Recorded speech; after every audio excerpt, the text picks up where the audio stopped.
Hi అండి, welcome back to our channel. ఈరోజు నేను పబ్బిళ్ళలు చేశానండి. వాటిని చెక్కలు అంటారు, పబ్బిళ్ళలు అంటారు. మసాలా చెక్కలు అనేది చేశానన్నమాట. మామూలుగా ఉప్పసప్పగా అట్లా చేస్తారు కదా, నేను మసాలా వేసి చేశానన్నమాట. అదేం వేసాడు అనేది వీడియోలో చూసేయండి. ముందుగా అయితే ఇక్కడ నేను మామూలుగా బియ్యం అయితే ఒక సేరు బియ్యం అనేసి అంటారు, అంటే 1.5 కిలో అట్లా వచ్చి ఉంటుందన్నమాట పిండి. అప్పటికప్పుడే ఆడించుకొని వచ్చిన తడి బియ్యం పిండి అనమాట. దాది పక్కన పెట్టుకొని ఇప్పుడు మిక్సీ జార్ ఒకటి తీసుకొని దాంట్లోకి మనం కారం తగినట్టుగా ఒక 10-15 పచ్చిమిరపకాయలు ఆ మాదిరిగా తుంచి వేసుకోవాలి. పచ్చిమిరపకాయల ప్లేస్లో మీరు ఎండుమిరపకాయలు కూడా వేసుకోవచ్చు అనమాట. అందులోకి ఒక 8-10 అట్లా తెల్లగడ్డలు చేసుకోవాలి. ఇది మసాలా అని చెప్పాను కదా, దాంట్లోకి చెక్క, లవంగాలు జస్ట్ ఫ్లేవర్ కోసం అనమాట. ఒక 4 లేదా 5, 1.5 కిలో కాబట్టి బియ్యం పిండి. అదే తక్కువ అయితే ఒక 2-3 అయితే సరిపోతాయి అనమాట. ఆ తర్వాత అల్లం అండి, అల్లం ఒక 2 ఇంచెస్ దాకా ఉంటుందన్నమాట. దాన్ని కూడా ముక్కల కింద కట్ చేసుకొని వేసుకొని దాంట్లోకి నేను కరివేపాకు కూడా వేసాను. మీ ఇష్టం, మీరు చిన్న చిన్న ముక్కల కింద కట్ చేసుకొని కూడా వేసుకోవచ్చు అనమాట. అది మిక్సీకి వేసుకున్నాక ఈ మారుగా పేస్ట్ అయితే అవుతుందండి. ఇప్పుడు అదే బియ్యం పిండిలో ఆ మిక్సీ కేసిన్లో పేస్ట్ అనేది అందులోకి వేసేయాలి. వేసి అందులోకి 1 స్పూను నువ్వులు, తెల్ల నువ్వులు లేదా నల్ల నువ్వులు కూడా వేసుకోవచ్చు.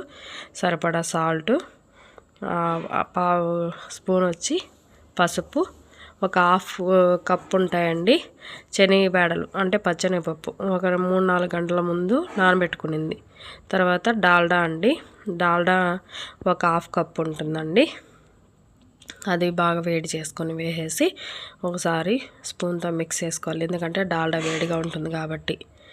ఇప్పుడు చేత్తో మంచిగా అంత కారము, ఉప్పు అంతా పిండికి పట్టేటట్టుగా మొత్తం మిక్స్ చేసుకోవాలన్నమాట.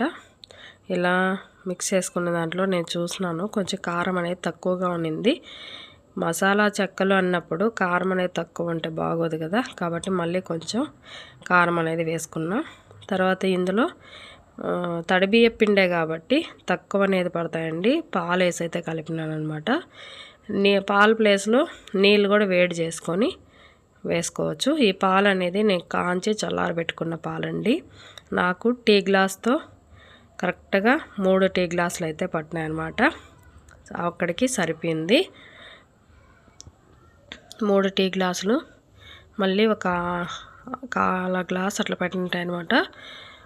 మొత్తం 3.25 గ్లాస్ పట్టినాయి అనమాట. ఆ మాదిరిగా గట్టిగా పిండి అనేది కలిపేసుకొని పెట్టుకోవాలి. అందులో చిన్న చిన్న ముద్దలుగా నెల్లికాయ సైజ్ అంతా ముద్దలు అనేది చేసుకొని పక్కన పెట్టుకోవాలండి. పిండి ఆరిపోకుండా పెట్టుకోవాలన్నమాట.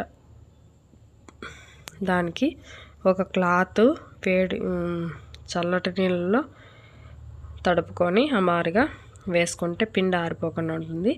ఇక్కడ శారీస్కి వాటికి కవర్లు వస్తాయి కదండి, ఆ కవర్ అయితే నేను అటుపక్క ఎడ్జ్ ఇటుపక్క ఎడ్జ్ అనేది కట్ చేసుకొని నేను అది క్లోజ్ చేసుకునేదానికి కూడా బాగుంటుందని ఆ మాదిరిగా పెట్టాను అనమాట.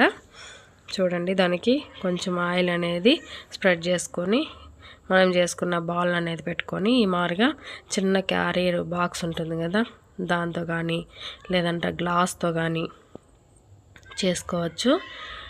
రోటీ మేకర్ ఉంటుంది కదా, అందులో కూడా చెయ్యొచ్చు.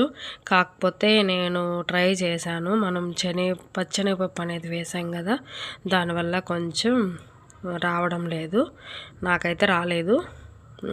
మీరు ఒకసారి ట్రై చేసి వస్తే అట్లా కూడా చేయండి. మంచిగా వేడిగా ఉండాలండి ఆయిల్ అనేది.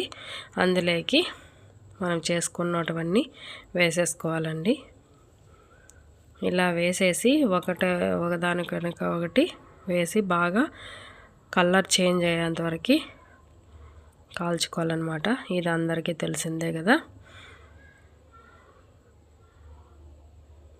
చూడండి, ఆ మాదిరిగా నూరగ అనేది తగ్గిపోతుందన్నమాట. వేసినప్పుడు ఉండే అంత ఉండదు. చూడండి, ఇప్పుడు వేసినప్పుడు ఎంత నూరగ వస్తుందో కదా.